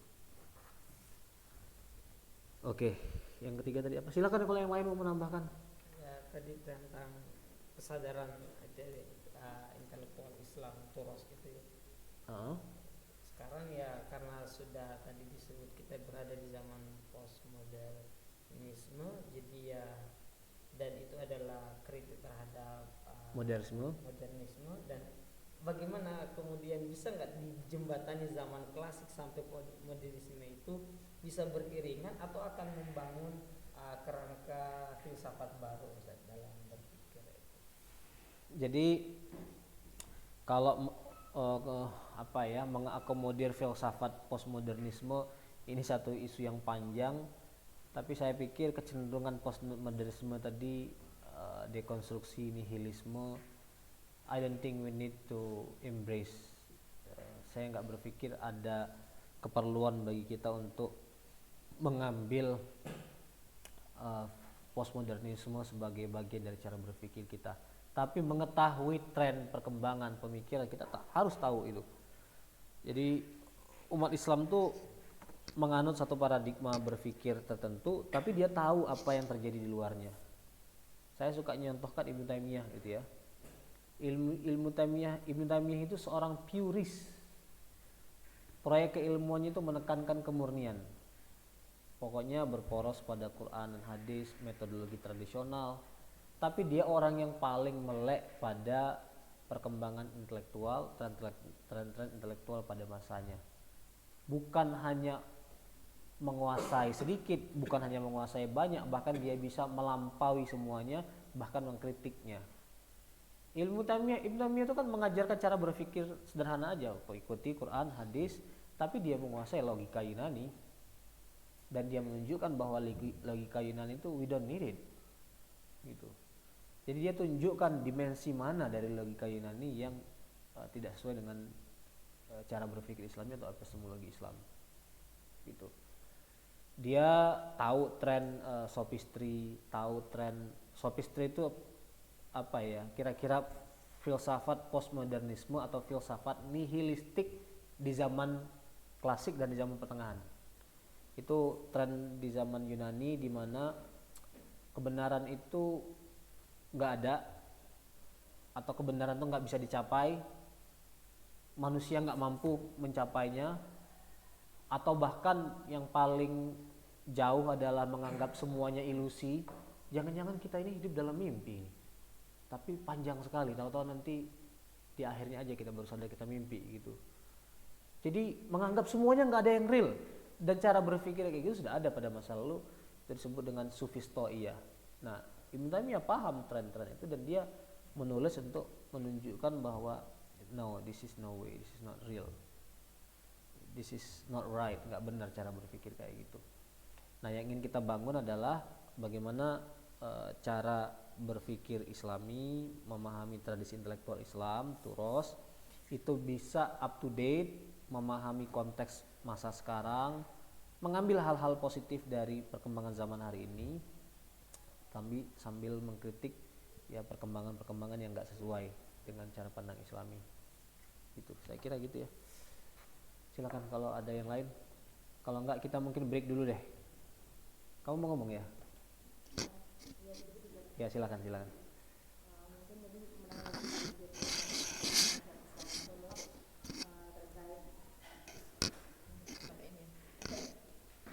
Terkait masalah tradisi turos dan lain sebagainya, saya pernah ingat penjelasan Ustadz Taufik waktu menjelaskan reform modernitnya WAL. Ustadz bilang kalau WAL itu pernah dalam bukunya mengatakan sebenarnya tradisi turos itu juga dimiliki oleh tradisi-tradisi Cina dan India, yang mana ini bukan hal baru memang dalam peradaban dunia, tapi memang yang membedakan dengan kita Islam itu adanya ethical reversion. Nah, mungkin ini yang sedikit bisa menjadi gambaran utuh untuk kita. Jadi bukan berarti gimana ya, tradisi turos itu yang dimaksud dengan ethical reversion itu memang kita harus tidak hanya berpikir sebagaimana orang muslim berpikir. Nanti kalau kayak gitu cuman kayak konsep talal asad ya Ustaz ya. Talal asad kan dia juga cuma bilang kita harus kalau meneliti Islam kita harus berpikir sebagaimana cara berpikirnya seorang muslim, tapi dia nggak menjelaskan untuk apa, untuk apa kita berpikir seperti itu. Nah, ini yang mesti kita gali dalam tradisi integrasi kita yang akan kita bangun hari ini. Kemudian mungkin ini pertanyaan konfirmasi gitu. Kan sekarang itu kita sudah sangat sering banget dilibatkan dalam penulisan jurnal dan dunia akademik. Nah, di penulisan jurnal itu kan kita punya gaya selingkung dan juga aturan-aturan akademik yang mana mengharuskan kita kalau merujuk kepada jurnal itu kurun waktunya harus 3 tahun ke belakang, kalau buku mungkin 7 tahun, 10 tahun. Nah, apakah itu bagian juga dari upaya grand plan-nya Barat untuk membuat kita memiliki epistemic rupture itu ya? Apakah seperti itu Ustaz? Karena mereka beranggapan bahwa kenapa kita harus membatasi daripada referensi ini, karena biar tidak ada keberulangan analisis, biar ada novelty, biar penelitian kita tuh sifatnya present banget gitu. Itu apakah dari kacamata integrasi ini itu juga termasuk daripada grand plan-nya mereka? Gitu, menarik ya, saya nggak kepikiran sampai situ ya. Ini kebanyakan nulis ini nih, nulis artikel ilmiah ya. Tapi sebentar, apakah dalam tradisi itu mengutip tulisan di luar? Saya sih tahunnya biasanya 10 tahun ya. 3 atau 10 tahun? Kalau jurnal 3 tahun, kalau buku 7 sampai 10 tahun. Oh my god, cuma 3 tahun. Beda-beda, tapi beda-beda ya. Rata-rata seperti itu. Tapi kan tidak 100% kalau yang 10 tahun terakhir. Iya. Misalnya dari 100% itu sekitar 70% harus mendominasi sebagaimana disampaikan. Tapi maksud saya keberadaan sumber-sumber kajian yang atau sumber-sumber yang di luar 10 atau 3 tahun tadi itu sebenarnya masih bisa kan? Bisa, tapi tidak boleh mendominasi. Misalnya sekitar 30% lah. Ya, oke. Saya terus terang belum pernah terpikir pertanyaan ini, tapi saya melihat ada sisi positifnya ketika kita menganggap bahwa pengetahuan itu harus ya bersambung dengan sebelumnya, dan bersambung itu juga sekaligus juga mencari gap-gap baru, mencari novelty gitu. Sepanjang mereka nggak 100% menutup citasi di luar itu, saya sih belum terlalu bersuuzon, maksud saya. Belum terlalu bersuuzon. Iya. Belum terlalu bersuuzon. Iya. Ya, tapi nggak apa-apa sih, punya suspicious itu nggak apa-apa. Kita bisa bertanya ke arah mana, kita bisa atau bertanya dampak dari tradisi ini apa gitu. Saya pernah di kuliah Amerika cerita ke teman-teman dampak dari penggunaan ya tradisi akademik modern di dunia Melayu, di mana kita berkomunikasi secara ilmiah dengan aksara Latin. Dampaknya apa? Kita jadi buta huruf Arab. Pada masanya tradisi kita itu berkomunikasi dengan Jawi script, dengan aksara Jawi. Itu bahasa Arab tapi kontennya Melayu. Nah, sampai awal abad sampai tahun 1920-an, 30-an masih oke lah gitu. Tapi karena apa ya, cara berpikir yang kolonialistik, menganggap bahwa itu nggak modern. Akhirnya itu kita putus, kita lupakan, dan kita beralih kepada murni tradisi Latin. Nah itu cara pandang yang nggak integratif gitu. Orang yang cara pandangnya integratif tuh dia menerima yang baru, tapi jangan membuang yang lama. Sampai hari ini tradisi itu masih ada di Brunei, masih ada di Malaysia, tapi hilang di Indonesia. Ulama-ulama dulu, terutama dari Melayu ya, dari Padang, dari Riau, mereka kalau menulis buku, atau bukan hanya itu ya, siapa namanya, Sayyid Usman dari Batavia, menulis buku itu dengan Jawi script. Haji Rasul itu kan sampai sampai 1920-an, 1930-an gitu. Jadi sebenarnya saya setuju dengan kecurigaan itu. Ada hal-hal tertentu yang kita serap dari dunia modern yang bisa berdampak secara epistemik dengan cara berpikir kita. Skrip itu yang bahasa rokok atau Bukan. Melayu? Arab Melayu. Pegon gitu kan. Pegon Waktu ya. SMA saya masih belajar di Sumatera. Ya. Di beberapa tempat ya. Iya, Ya, yang kental Melayu. iya, kalau Melayu itu masih kan Ya. muatan lokal. Ya, muatan lokal. Oke, begitu ya. Terima kasih untuk komentarnya teman-teman semuanya. Kita break dulu sholat.